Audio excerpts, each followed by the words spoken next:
Download our app available from the App Store and Play Store.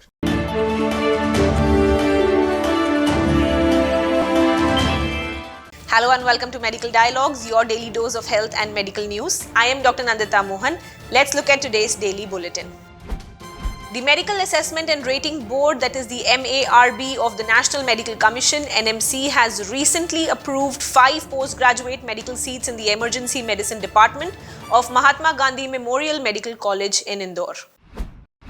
Granting interim relief to 11 national eligibility entrance test super speciality aspirants, the Supreme Court bench has now allowed them to resign from their DM, MCH and DNB seats allocated to them.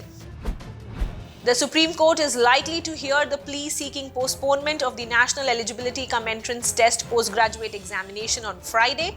Sharing this information on Twitter, the National Chairman of Federation of All India Medical Association, Dr. Rohan Krishnan, stated, "Supreme Court is last hope. The Supreme Court hearing is on Friday." The Medical Council appointed a disciplinary committee after receiving complaints from senior doctors. The complaint stated that the pediatrician's photo was published in an advertisement that claimed that the doctor had reportedly cured a police superintendent of diabetes. Observing that forged medical certificates had been submitted for obtaining an interim bail for an accused person, the Orissa High Court has recently issued contempt notices to 2 persons allegedly involved in forging the medical certificates.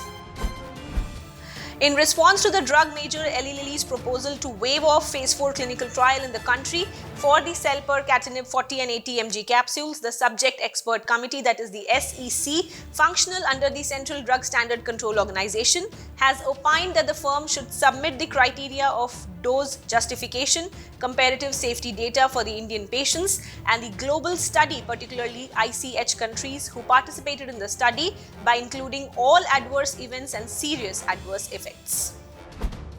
Satisfying relationships in midlife with partners, friends, or work colleagues are linked to a low risk of accumulating multiple long-term conditions in older age, at least among women, suggests research published in the open access journal General Psychiatry. The less satisfying these relationships were, the greater was the risk, with the findings only partially explained by influential factors such as income, education, and health behaviors, the study shows.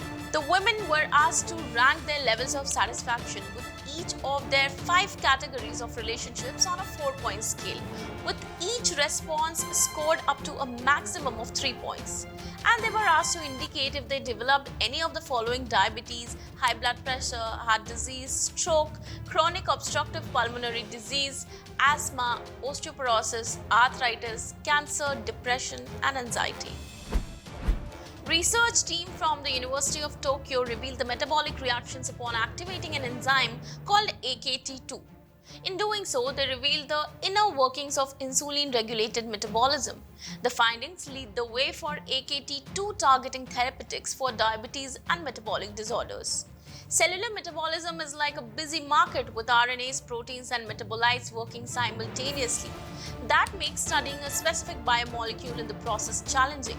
And even if one biomolecule doesn't function normally, it leads to metabolic disorders such as diabetes. So the team set on to tackle this challenging problem. They used a new analytical method called transomics analysis paired with optogenetics technology. Now, optogenetics technology allowed the researchers to specifically activate AKT2 by shining light onto light-sensitive AKT2 molecules inside cells. When they turn a light on, all the AKT2 molecules assemble at the cell membrane. Turn the light off, the AKT2 is inactivated. Transomics analysis combines large-scale data of biomolecules involved in the metabolic process, that is proteins, which is proteomics, express genes or RNA transcripts, which is transcriptomics, and metabolites, that is metabolomics. Any regular leisure time physical activity at any age is linked to better brain function in later life, but maintaining an exercise routine throughout adulthood seems to be best for preserving mental activity and memory, suggests a long-term British study published online in the Journal of Neurology, Neurosurgery and Psychiatry. The researchers were particularly keen to know if physical activity might be most beneficial in specific sensitive periods across the life course or across multiple time periods. To try and find out, they looked at the strength of associations between a range of cognitive tests at the age 69 and reported leisure time physical activity at the ages of 36, 43, 53, 60 to 64 and 69 in 1,417 people taking part in the 1946 study. Physical activity levels were categorized as inactive, moderately active, that is 1 to 4 times per month, most active, that is 5 or more times per month, and summed across all 5 assessments to create a total score ranging from 0, which is inactive at all ages, to 5, that is active at all ages. That's all for today. Stay tuned to Medical Dialogues for latest updates. Never miss a medical update from Medical Dialogues. Like, subscribe, and press the bell icon.